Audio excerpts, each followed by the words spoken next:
Hi everyone, you're listening to the Creativebulb podcast, a podcast that helps you get to your full creative potential. My name is Masha Tisa, a designer based in Nairobi, Kenya. I am so excited to share with you this amazing collection of episodes that features lots of creatives in the Kenyan economy, creatives in the field of animation, in the field of photography, in the field of design, in the field of film. And I know you're going to learn a lot from all these episodes. You're going to pick something that is just going to help you in your creative endeavors.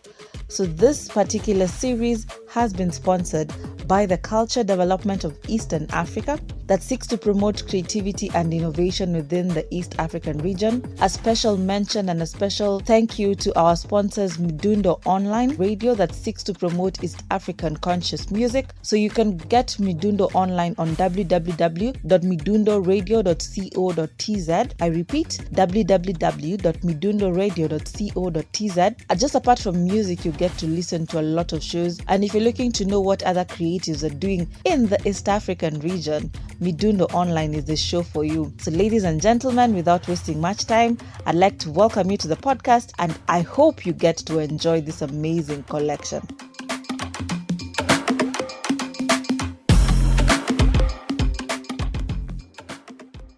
Today we are talking about a couple of things, and I have an interesting guest with me here. We were in school like how many years ago? Maybe 30 years. That we're becoming old. Yeah, almost 5 years. 5 years. Almost half a decade. So, and now we're just chatting the many projects he's been working on and what he's doing currently, because he's also a creative. So we'll be learning a lot of things about it. So karibu sana Jeff to the podcast. You're very welcome. Asante sana. Yes, you're very welcome. I've been wanting to host you for a while, so I was just waiting for you to get content. Now you're 5 years, 10 years worth of experience. I think this is the best time for us to have this conversation. To start off, I just want you to tell us who's Jeff, what do you do? Thank you very much for having me. My name is Jeff Mandela. Full name is K. Jeff Mandela. But that's Jeff is what everyone seems to know me for. I think it's much easier. So I am an animator, a lecturer, and I'm very passionate about 2D animation and implementing the African aesthetic to the animation pipeline. As I said, I did an undergrad in Kenya, focused on animation, and then went ahead to South Africa to pursue my postgrad in digital arts, where I, learned a little bit of game design, but not a lot really. I still focused on 2D animation. So came back to the country, came back to Kenya to now at least try to get those things that I learned from there to now implement them here.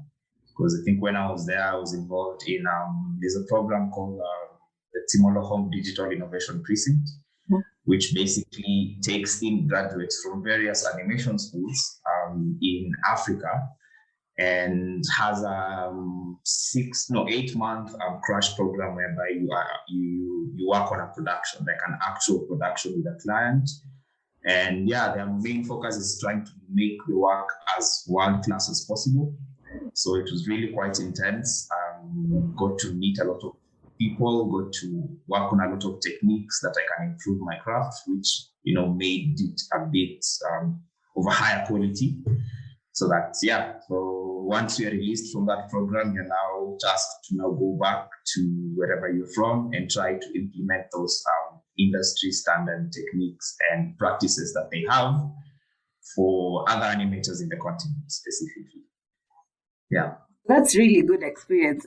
Like you have experience animating in Kenya, also South Africa, and you say that you want to implement the African aesthetic to the animation. I know this because you've always been interested in 2D animation. I don't know why. Why is there a reason why 2D animation in particular? Because there are other forms of animation. I don't know why you're not into. Even in school, you're always like a 2D person. Why 2D? As I think one of the main issues that we're even trying to address right now is capacity building. And one of the things I majored on is trying to look not just in the art itself, but also context, like the African context as we are. the labor market that's currently there.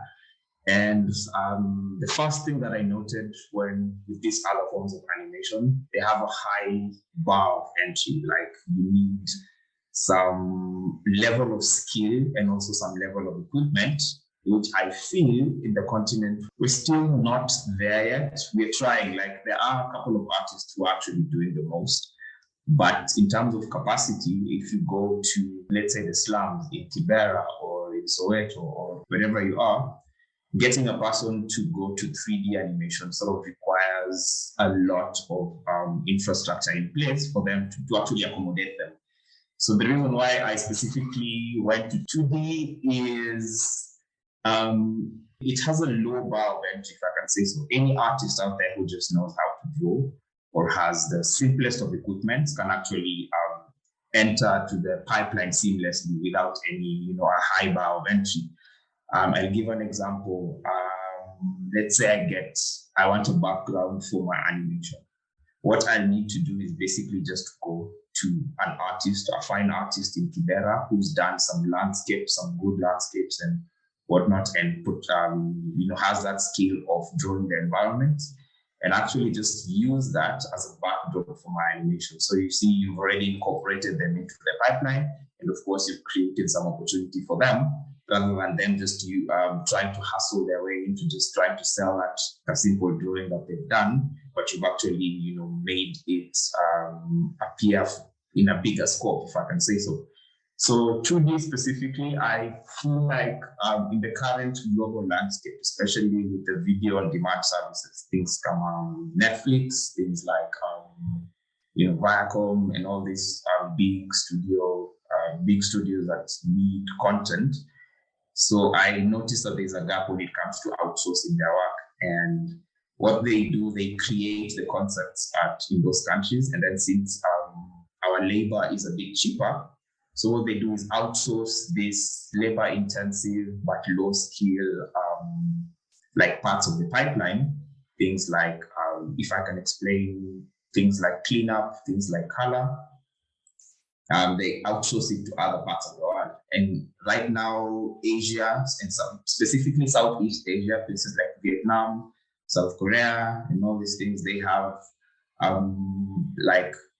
focused their energy on trying to work on these shows that the developed countries work on, and then they outsource it to them for them to actually work on them.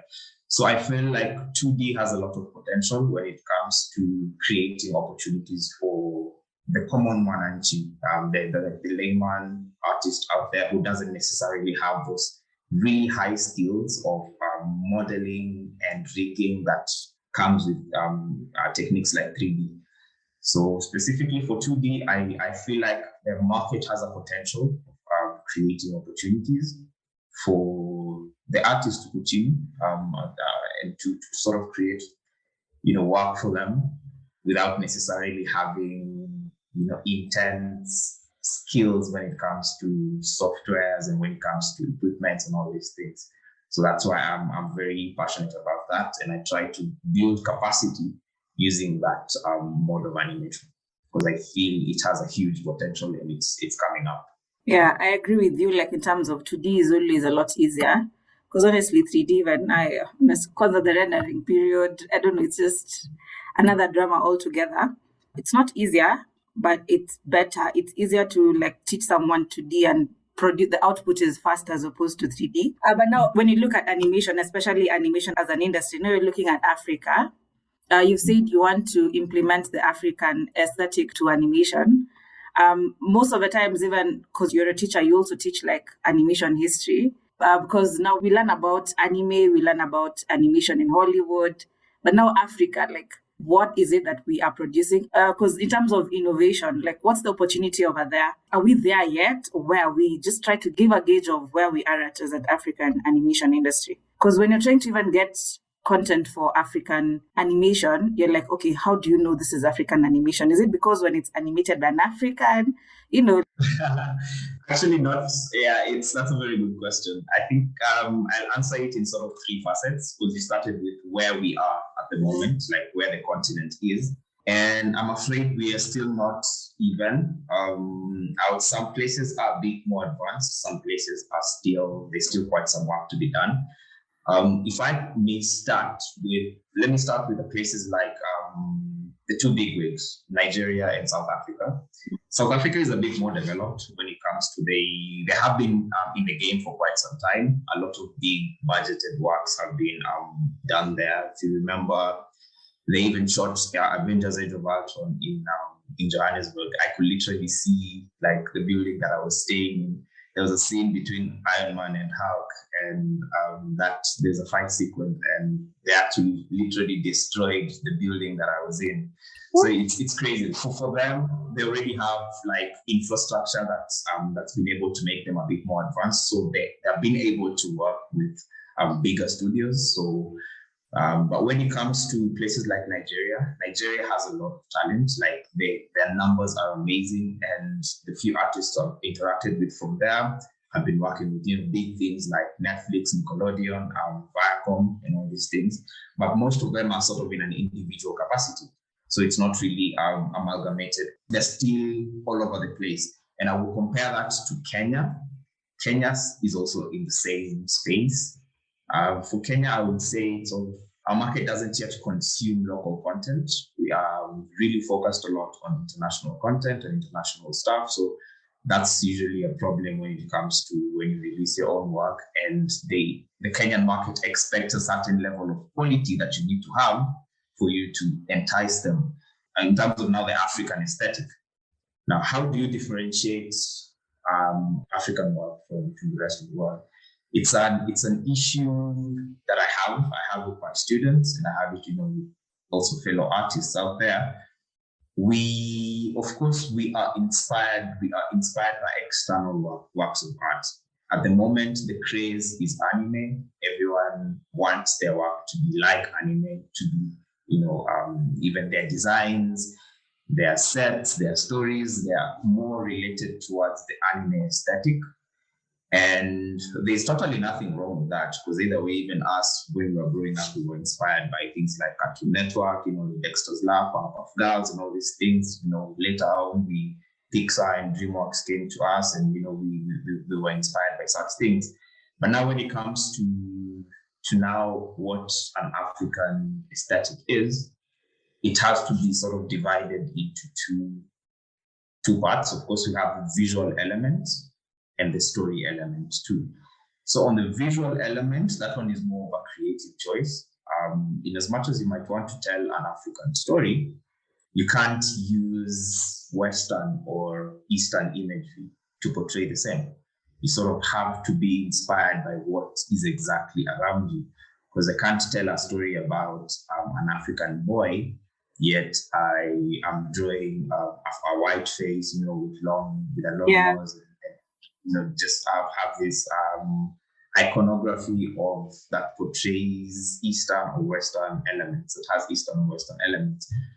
So that's what I try to push for my students. Look around you, look at the masks that you usually had back in the day, and photos of yourself. Try to just look at yourself and look at your history and look at your aesthetic generally, your visual aesthetic around you, and now implement it to your work. Now, the second phase, which I feel is even more important than the first phase, because in terms of visual, that's a bit subjective. And like creatives, we have our own styles. But when it comes to story, that's where things get quite interesting. Because as I had started this point of people trying to tell Western stories in the name. You're an African artist trying to tell a Western story. If I can give you an example through a story, when we were back when I was in South Africa, and there's a sort of a cocktail event that we went to, and there were executives from these major companies out there. And I remember one of them, we were having a conversation with them, and they were like, "Okay, cool, you're an African, and you have this idea, this great idea, great visuals and all these things, but it has like that anime or that Disney aesthetic. So what's to say, why should I give you work Yet I know there's someone out there in Japan, or there's someone out there in the US who can actually do it better.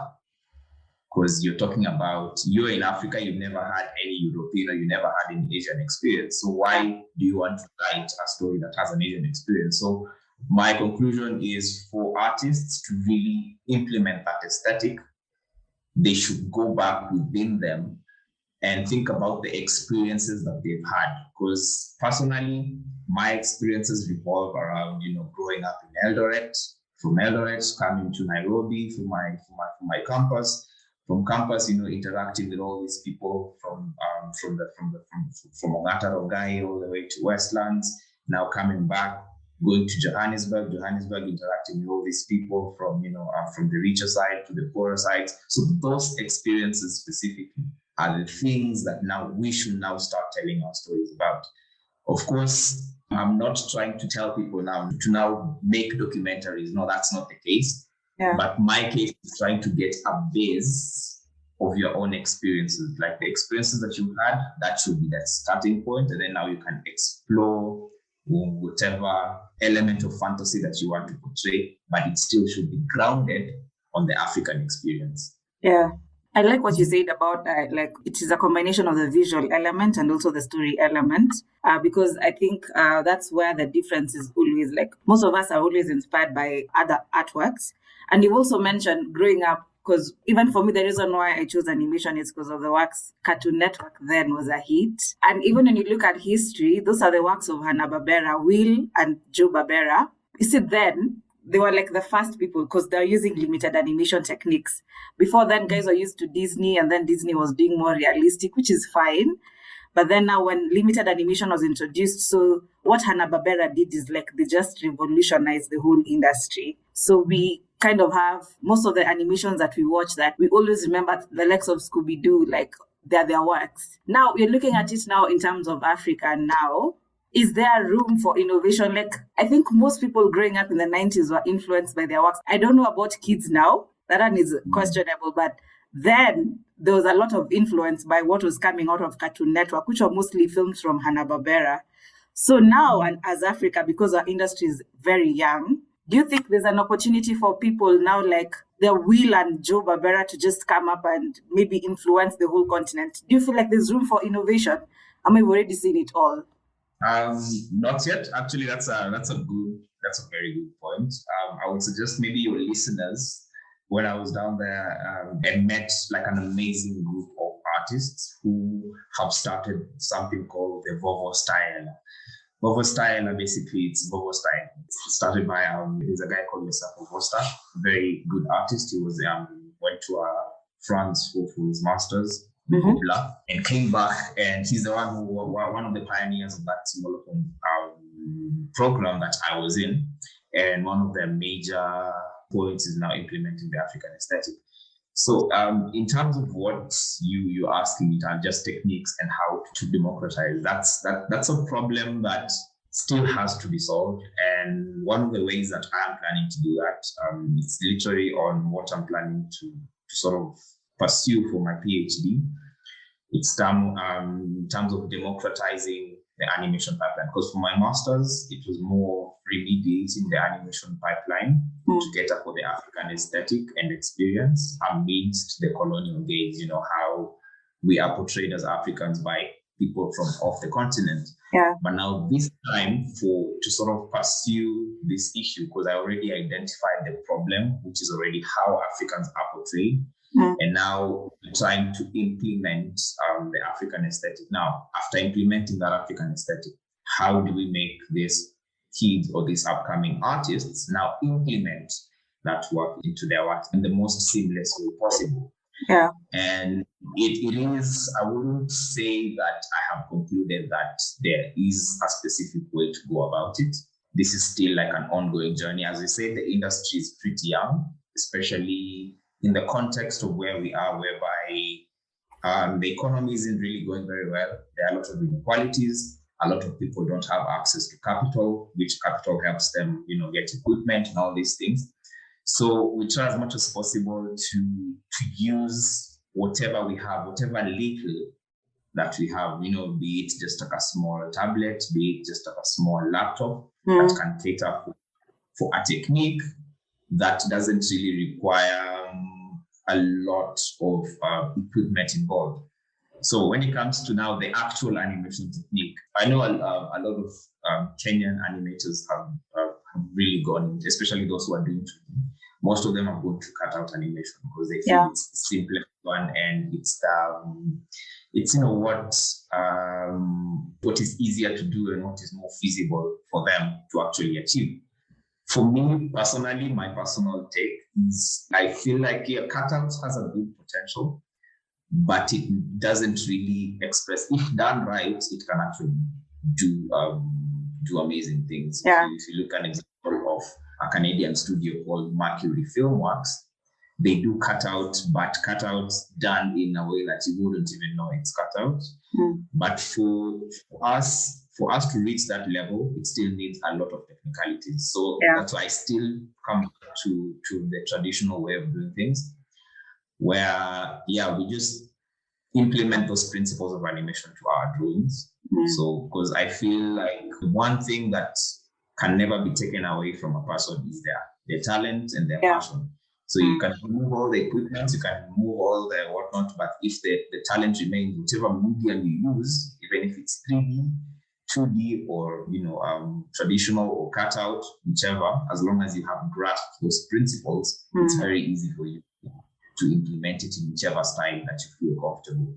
So I wouldn't say there is a specific road for us to go to in terms of technique. I just feel like we need to focus first on all the artists understanding the principles of animation, and understanding all the principles of elements and principles of art for starters, and then before upgrading them to now whichever technique that they use, because you find that's what makes your work world class. If you're able to apply all these principles that make your work visually appealing. So I wouldn't say there's a specific direction, because the best thing about being a young industry is that we get to determine our fate. Like no one else has already given us a path for us to go. I love what you said, because I've just been thinking about it, and for me, I've always known like the problem in animation isn't necessarily the technique, because there are people out here with techniques. There are people who know. If you need someone, a specialist in 2D, you'll definitely get people around the continent.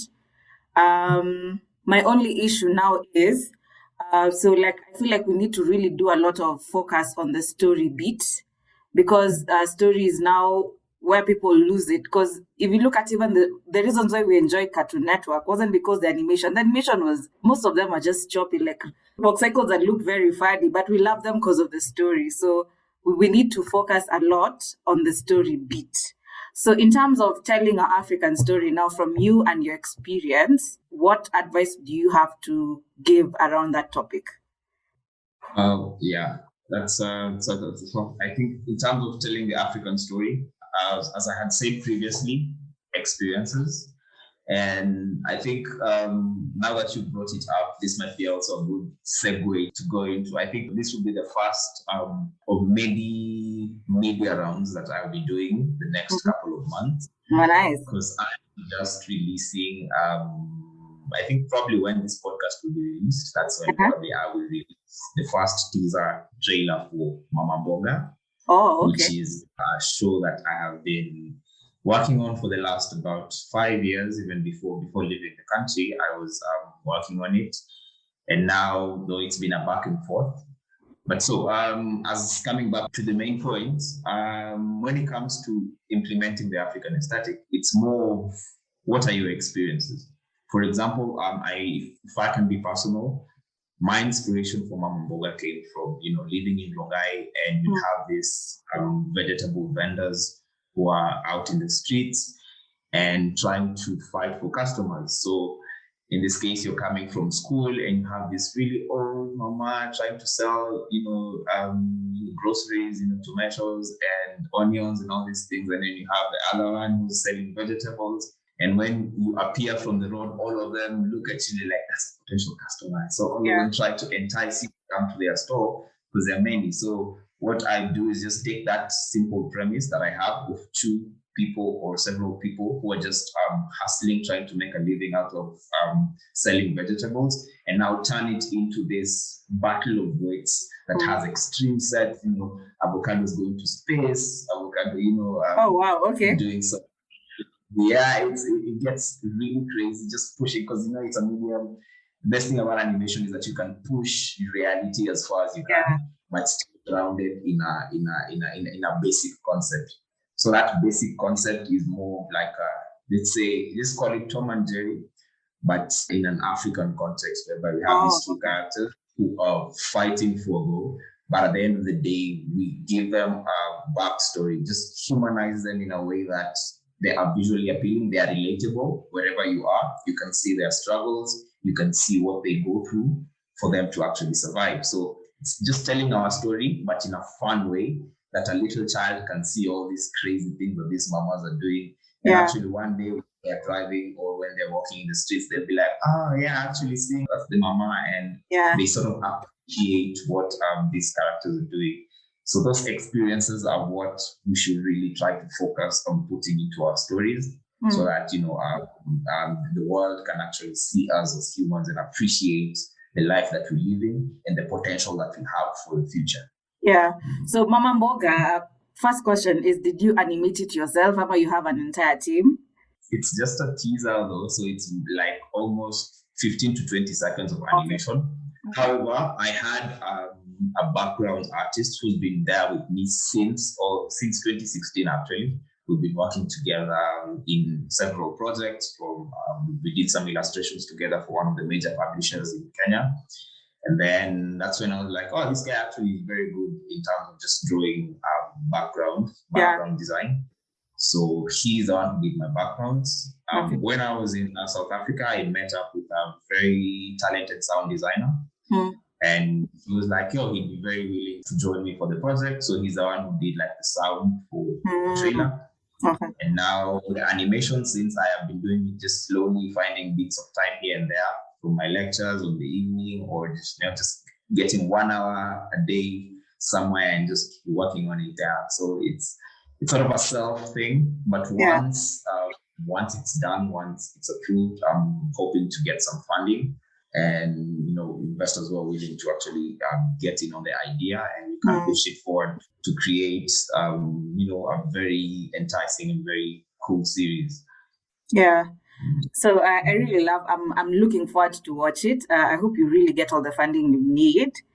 Now, I want us to talk about capacity building now, because for you to have so many Mama Mbogas, you need a team. What are you doing as a person, as Jeff? Because you've mentioned you teach at 2 institutions right now. What do you do as a person? And then also, what suggestions would you have for an industry, maybe like for the East African region, in terms of building capacity, that we're able to work on so many films together just to build this industry? Yeah, I think the most important thing is quality skills transfer. Once the skill transfer that we give to the upcoming artists, the reason why I focus a lot on academia, because I know very well the industry is not ours. The industry is for the people who are actually coming up, and they're the ones who are to take it to the moon. We are basically just lying down on the paddle for them to come and walk on us and actually fly. So it's for us, it's for the people who are actually pioneers in the industry. What we need to do is adequately give them proper skills that they need to start their journey. And the mistakes that we probably made as a sort of an older generation, we try to tell them, okay, these are mistakes you shouldn't do, these are the approaches you shouldn't take, so that by the time they reach the market, they are seamless. Like once they hit the market, they're able to maneuver whatever. They understand the business side of things. They understand the artistic side. They understand the stories that they need to tell for them to be relevant.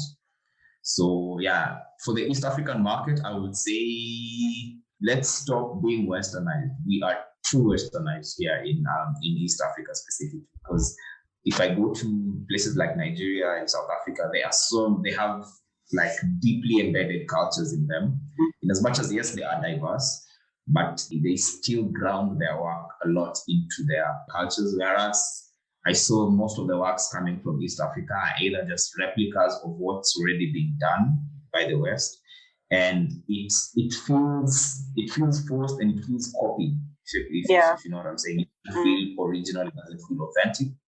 So yeah, it's that those matters of trying to, of course, being inspired by other people, but ground it in your own context and experience. That's maybe the major thing I will tell my East African artists here. So yeah, try as much as possible to ground your work to your own experiences, and you'll start feeling and seeing that originality manifest itself. Yeah. So you just talked about the East African region lacking in terms of originality, because we need to embed our culture in terms of our works and in terms of the animation that you do. I think I agree with you. And I know we have a long way to go, but there's nothing, it's not lost. There's still hope. We keep on having these conversations. There's so many women, there's so many men as well who are looking to get into animation in the East African region. So I know podcasts like this would really help them out. So I just want you to maybe advise someone. I know you've talked briefly about your projects, Mama Mboga. You're going to tell us maybe as we conclude other projects you've worked on that you can go check out. But I want you to speak to this animator who's in East Africa and is looking to do animation. I don't know, where do they look? What advice would you have for someone like that? How would they navigate the industry? What are some of the things they need to look out for? Yeah. I think for starters, in the Kenyan context, we have the Association of Animation Artists of Kenya. And that's sort of the first step they should take, like regardless of even if you're a student or even if you're freelancing or you just make a point of joining that association. Because as I said at the beginning of this session, is that we are a bit scattered out there. Everyone has their own thing happening. And with that, it's very counterproductive because animation is a collaborative process. Yeah. And you need numbers. Because as I was speaking to one of the CEOs of a major company that has done a quite successful show in Kenya, that had puppets and politics and all these things, and they were saying that they've been approached severally by companies from abroad seeking to outsource their work to Africa, but then when they come and look at the artists, you find like 10 or less than 10 artists in a studio, or than 10 artists in a space. So you realize they are afraid, because that's the capacity that we're talking about, they're afraid that we won't be able to actually perform that task because they feel like we're still few. But far from it, because if you look at the association's database, we're about more than 300 registered animators. That's how many we are in the country. So it's just about consolidating them together. So as an artist, as an animator who's starting out, make a point of joining the association that you have in your country. Guys in South Africa have Animation SA. Guys in Ghana also have their own Animation Nigeria and Animation Ghana. So join an association. Through that association, even the jobs and grants from the government usually come from there. There's a lot of money that governments usually have, and they don't spend it because no one comes to claim them. So the purpose of an association is to go to the government and negotiate with it. And once the funding is received, they can now distribute it to the artist on projects. Through projects, actually, you're not just getting money out of nowhere. You need to have a project actually. And then, that's when you can easily get funding. So first step, join an association. Second step, it's something I emphasize to my students, I emphasize to my fellow artists, and it's a question it's a thing I had to learn it the hard way. I wasn't putting a lot of hours to my craft. I realized when going there, I'm in a space where we have 19-year-olds, 20-year-olds who are miles ahead of you, very, very good. And it's because they put more than 3 hours a day into their craft, even if it's work or even if it's just your own personal project, but they put a lot of hours, which makes the quality of their work very high. Yeah. So those for starters, as a beginner, those are the first two steps. And the third step, we have the power of the internet right now. People are give an example of a film called Klaus by Netflix. Klaus was fully done remotely. Like, some of the artists have never met each other.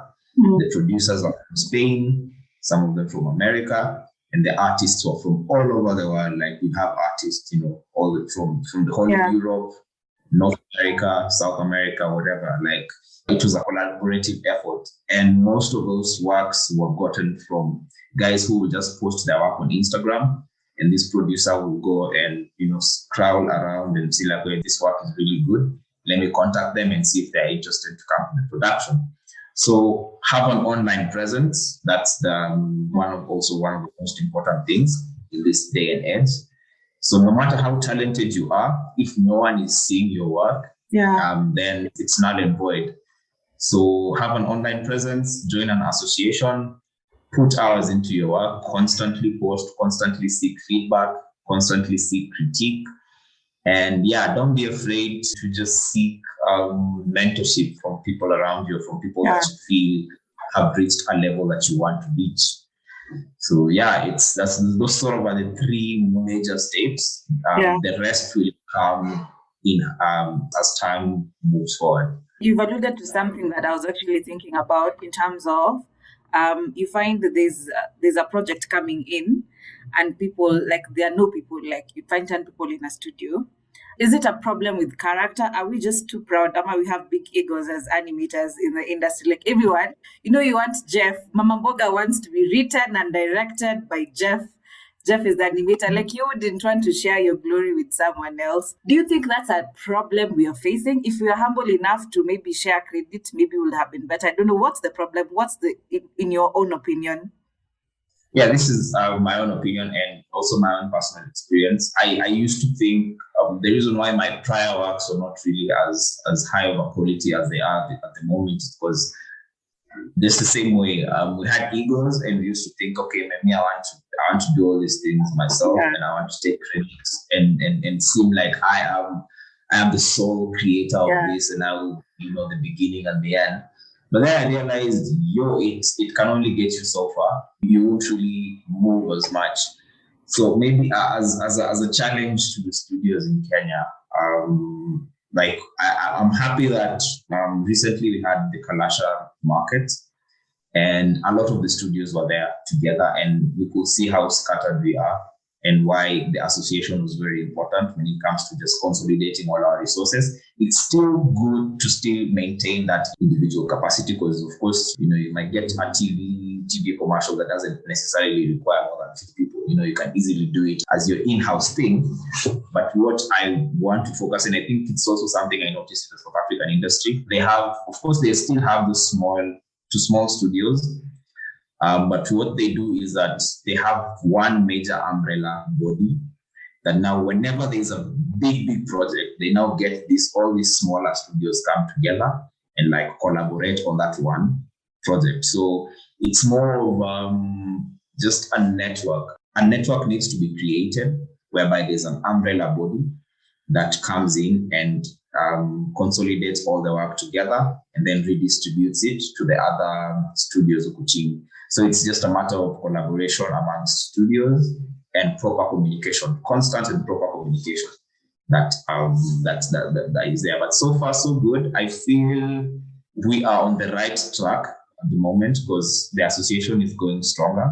And it's just a matter of time when the next project comes. I feel like we are at the point where it's now a matter of skills now. The consolidation is happening. It's currently happening with the major studios in Kenya, with the major stakeholders. They are coming together and knowing each other's strengths and weaknesses.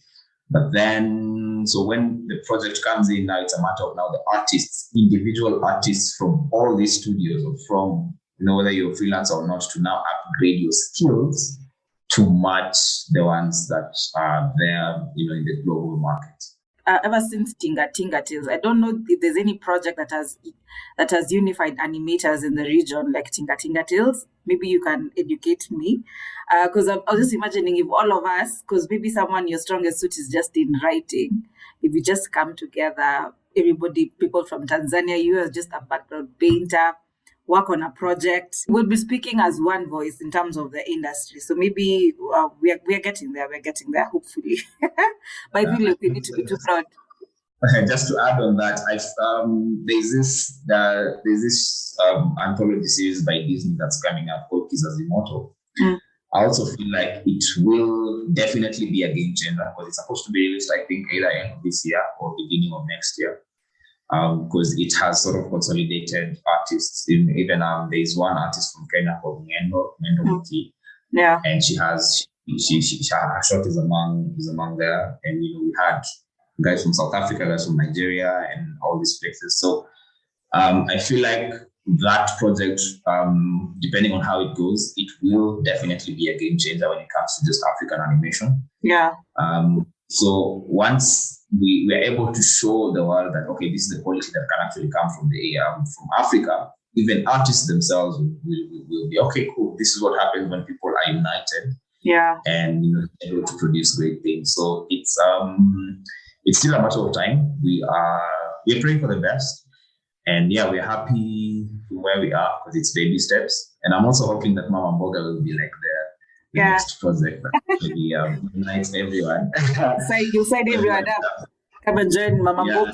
Yeah, doing this movement that we want to create with these two very lovely mamas. Yeah, I love the synopsis of Mama Mboga. I really love the concept. It's something that even has potential to be like a series until forever because it's just so much Mama Mboga goes through. I can't even imagine the possibilities of such a story. And this is just coming from you, and this is just like one idea. You can imagine how many people around the region have ideas for animations. So it's just a matter of knowing how to monetize, how to bring people together. Now, so let's assume I have this amazing concept like Mama Mboga for you. What advice would you have for such a person? Yes, I have this. What are the different ways in which you're able to get some of your ideas to life? Well, my approach to such ideas, I treat them like real estate. When you buy a piece of land on the cheap, like treat that piece of land as your idea. And that piece of land, depending on how much you develop it, that's how much value it gets. Because if you add a fence there, if you add a house there, or if you add a small business there, the value almost quadruples. So let those ideas not just be ideas. Because one of the best ways that you'd know if your idea is a good idea or not is if you actually start working on it. Like if let's say you have an idea of a story, start by maybe just, if you're good at drawing or if you're good at outsourcing, even if you don't have to be the best at drawing, but you can actually get someone who can implement it for you. So treat it as a business, treat it as a startup, get the little money that you have, get an artist get yourself an artist or a person or a writer who can actually write your stuff and actually picturize it in a way that becomes consumable. From that, you've already added value to your work, even if it's not there yet. But the value that you have, whenever you go to someone who's willing to invest in your work, they've already seen that there is some work there, rather than going to an executive to say, I have this idea. Everyone has ideas everywhere. Ideas pop up randomly at any point, but it's a matter of just implementation. As I said, something like Mama Mboga has taken me more than 5 years. Back and forth. Sometimes you even leave it. You're like, because I have to study, I have to do all these things. So, and you have to work, I have to pay bills, and you realize, oh no, this thing is not. It's sometimes you almost even give up on it. But that's the price that comes with actually owning an idea. So it's about implementing it, trying to push it, make sure that it's more valuable. An idea is an abstract concept, but try to make it as tangible as you can with whichever means that you have. So even if it's dedicating time for you to work on it, do that, so that by the time you actually meet somebody who is willing to invest in it, they can already see a solid concept that is feasible and can be worked through. So much for that, because now we're learning. A lot of the times we always have these ideas. So how do you go about your ideas? And you're really learning from your experience. So I don't know if you know, there's this organization called SIDEA, Culture Development of East Africa, because what they want is they want to promote creativity and innovation within the region. So maybe when you have Mama Mboga, you can always because they trying to unify the region. So you can always contact them, see if you're trying to get a region, which is a very good. They're a very good organization, and they're also the sponsors of this podcast. advertisers' ads are there. Now, so we want to talk about your project and then maybe like your final comments on this issue. So far, so good. We know we are expecting a project Mamamboga coming up from you. What are some of these other projects that you worked on that you can go check out? And just where can we see your work, and how can we reach out to you for someone who's looking for a teacher, since you are, you have very good experience. Thank you. It's a very good experience. Not yet. We're trying. We're trying. You're being humble. But anyway, as I say, back in South Africa, there's a very good. It's not yet released though, but we are hoping that it should be released time soon. It's called Lolo. It's a very heartwarming sort of a pilot for a potential series about this little girl in Soweto and how she's trying to solve problems within her community through wild imagination and just creativity. So it's a very enticing project that we're hoping once the pilot is released, you'll be able to see it in several places. I've also been part of a couple of music videos from Oakland, California, but being produced by a studio in South Africa, whereby I went in as a capacity of a storyboard artist and also an animator, cleanup artist, and color artist. So they aren't yet released, but we are hoping in the next couple of weeks, I guess, it should be up and running. So far, those are the major projects that have been, aside from now teaching students. Some of the projects that they have been doing there's a Rubica program in ADMI, Africa Digital Media Institute, whereby they've collaborated with the French school, French Canadian school called Rubica, and they're doing amazing work in 2D. And those are some projects. And also in USIU, we are also creating measures in terms of building capacity amongst the students and trying to push the alumni to now come back and produce good content for them. So it is a process, and I just want to urge the animators out there to not give up. I know very well it is a tough market. It is a tough sell. You really need to be in your prime for you to actually crack it. But if the numbers are there, and if we all consolidate together and we just collaborate on the various projects that we have, I'm pretty sure we'll make a mark in the global industry in general. So, yeah. You've mentioned you teach at USIU, and if I'm not wrong, correct me if I'm wrong, I think USIU is the first university in the region, it could be in Africa, that's offering a degree in animation and game design. Is that true? Is it in Africa or in the region? Because I haven't heard of a degree so far in animation, because most of the degrees, what you did is film production and animation. But USIU is doing animation purely and game design. Is that true? Yeah. Because it has a specific to pure animation, and which is actually good because the students start their skills as early as first year, so that by the time they're in fourth year, they are quite focused and they've already established those basic skills required. Yeah. So it is, that's specifically to the region, the East and Central African region. And I would say, I'm not sure about West Africa. Yeah, because it might be the same. Because in South Africa, we have Wits University, which now offers the digital arts. Though for them, it's more of a game design focused, oriented towards gaming. Yeah. So, however, in South Africa, there's a school called the Animation School, which is amazing. It's not a degree, but it really produces really good animators out there. Yeah. But I think in the East African region, USIU is a place to go. Yeah. And also for those now seeking, skills and not necessarily a degree, but more just good skills, they can go to Africa Digital Media Institute. They're doing amazing work there. Yeah. So thank you so much for that. I really love the work you're doing in terms of building capacity, because we need so many people in the animation industry, and I love your contribution. So question, do you offer like other, maybe this is an idea I'm giving you, or maybe it's something you're doing. Do you, aside from just while you're teaching, do you have like other master classes, master class with Jeff or something? Do you have master classes, or how can we, if I'm not a student, I don't want to go back to school. Do you have such? There's only so much because my weeks have been stretched. Like I have like almost 10-hour days.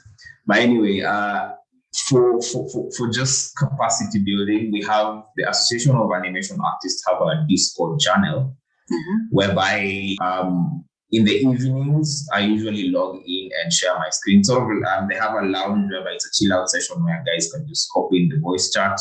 Yeah. And you can share the screen as you work. So what I usually do is we have these sessions where in the evening after supper, or just you want to hang out, you log on to Discord, you get in and you start drawing. I've had a session with a couple of animators who needed some advice when it comes to character design, when it comes to animation. So we'd sit down with them for hours on end, have a live session, do some drawovers for them, advise them on how to approach the industry. So such channels, that's where I try as much as possible to reach out to as many people as I can. Yeah. And try to just give them the skills that I also learned from somewhere else and just transfer it to them and see them implement it in their own work and just grow. Yeah. So for the artists who might be willing to be in contact with me, you can easily just go to my Instagram page, give me a message, and we can arrange with how we can always have these online sessions whereby we just talk and appreciate each other's work, critique each other's work, and move the industry forward. What's your Instagram handle? It's at Jeff_Mandela. Oh, that's easy, at Jeff_Mandela. I didn't even know of that, by the way. So you're saying Association of Animation Artists, it's called DISCOP, DISCOP, DISCOP, the channel where you share your screen. It's called Discord. It's sort of Discord, okay. DISCORD. So it's an app you can download on your phone or you can download it on your computer. So yeah, you just log on to there, and if you have the link for the group server, you can get the link. Once you're in, you're able to meet up all the industry professionals that are in Kenya at the moment. You're able to give them a message. You're able to go to the voice chat in case you want to chill with a group of you, just have fun. Yeah, there are several channels for that you can easily, once you get into that, the interface already provides you with the several options that you have when it comes to interacting with other people. So it is fun. People share their work. People share some tips and tricks from other places. People share, tutorials and all these things. So a lot of those things are happening in just that one space, which I feel is very crucial. Yeah, and if there's one thing I'm learning is from this whole conversation is get to know your associations, be a part of them, know the activities they are working. Don't be in isolation. The way you're the only person who knows what you're working on. Nobody knows what you're working on. So you need to get over the fear of critiquing, like allowing your work to be critiqued, let people know what exactly you're working on. Maybe just as we finish up, have you ever had dangers of someone stealing your ideas? Sometimes people don't like sharing what they're working on because it's a secret. I don't know. Have you had challenges with people stealing your great ideas? I've escaped the line a little bit. Yeah, I was almost into a trap of that. I almost entered that trap for the certain place. I don't think I'll mention it. But yeah, it's something, as I say, treat it as real estate. Someone can come and try to con someone else to buy your piece of land. So it's a risk that's there. That's why I'm saying once you have an idea, start implementing it ASAP to the point that no one can steal it from you. Everyone already knows it's yours. Because even if right now someone tries to say Mawamboga was my thing, no, Mawamboga has been mine since 2016. So even if someone comes in and say, oh, this was there, we'll be like, no, this guy has already worked on it for quite some time. So when you start working on something, when you build a solid foundation on an idea that you have, in a way you own it. Second thing, copyright your work. I can't emphasize it enough. For me, I have a certificate of copyright. It's Oh, okay. already Mama Mboga. ready. Okay, yeah, from Yeah. Kekobo. And Okay. okay, Kobo, and for the logos, I know it's a crazy process. It has a lot of money. Trademarking like your logos and your characters, that's also very crucial. Always do that. So sacrifice that little money that you have and whatnot. If you really believe in your idea that it's going to go far, you're willing to invest in it. So Yeah. whatever idea you have, put it in paper, put it in print, put it in whatnot, copyright it, trademark it. That's the only way to go. Okay. So I didn't know you're this serious. Like even your characters, all of them. Of course, once the logo is in place, because the characters fall under now the copyright. Yeah. But then the logo, which might be used in merchandising and all this thing, that's now on the trademark part for its intellectual properties. They want to learn about those. Yeah. Treat it as a business. That's what I'm getting. Treat it as a business. Be serious from the get-go. It's not like you're doing a hobby. Because you see, at the end of the day, you've taken so much time. Like, we were just joking, like, we've stayed almost 6 years ever since we finished campus. Like, you've taken time, you've gone to school, you've done those assignments. Like, you are definitely giving value. So if you're doing something very serious, then you should take yourself very seriously. And also so that people can also appreciate your work, They're not looking at animation as just making cartoons and just doing some funny stuff. They need to take it as a very serious job. So now, as we finish, do you have any advice for anyone? This can be random. Talk to the creative who's listening right now, because we've said this podcast has been sponsored by SIDEA, so probably people from the East African region. And to talk to that animator in the region, what is that thing you'd want them to know from Jeff? Yeah. From Jeff, really take care of your mental health. Take care of your physical body and your mental health, because those will be your main assets in life. Regardless of, we might talk about all these things about animation and everything, but if we are not there to actually implement them, they're null and void. So take care of yourself, eat healthy, speak to people whenever you feel depressed, because I know animation sometimes might be a very lonely kind of venture, like feel like you're alone. So talk to other people, interact with people. So take care of your mental health, take care of your physical health, and most importantly, push on your craft, improve every single day. That's the takeaway that I want everyone to get from this. Yeah, there's no shortcut. You don't sleep, and because for me, I haven't drawn for a while, so I'm just thinking like every time I touch a pencil, I'm like, So I don't know. It's those things. It's true. You have to really practice if you have to be serious about it. And it's an everyday thing. Because I was talking to another animator. He's always animating all the time. He's always practicing. He's always drawing every day. I'm like, hey, you're serious? Some of us retired ever since those things of rendering, but it's okay as well. So thank you so much, Jeff, for giving your advice and just encouraging another animator, and for the amazing work you're doing in terms of capacity building. There's something about being a teacher, like it makes you even happier. When you're teaching someone something, I don't know, that's always the secret. I think I always tell everyone, if you want to be happier, you have less mental health problems as long as you're helping someone. So it's your small way of giving. So as you give, you even a better person. So thank you so much for the amazing work you're doing. I'm looking forward to you having master classes. Just think about it, 2 weeks or a day. It's just with Jeff and just sharing your experiences that you're able to improve the industry. Maybe even go to Tanzania, we go to Uganda. These things. These things we have to, we do workshops in different places. I know people will be able to learn a lot from you. So thank you so much. So people can check out your social media handles and check out your work. Just in case of any questions, they can always ask you.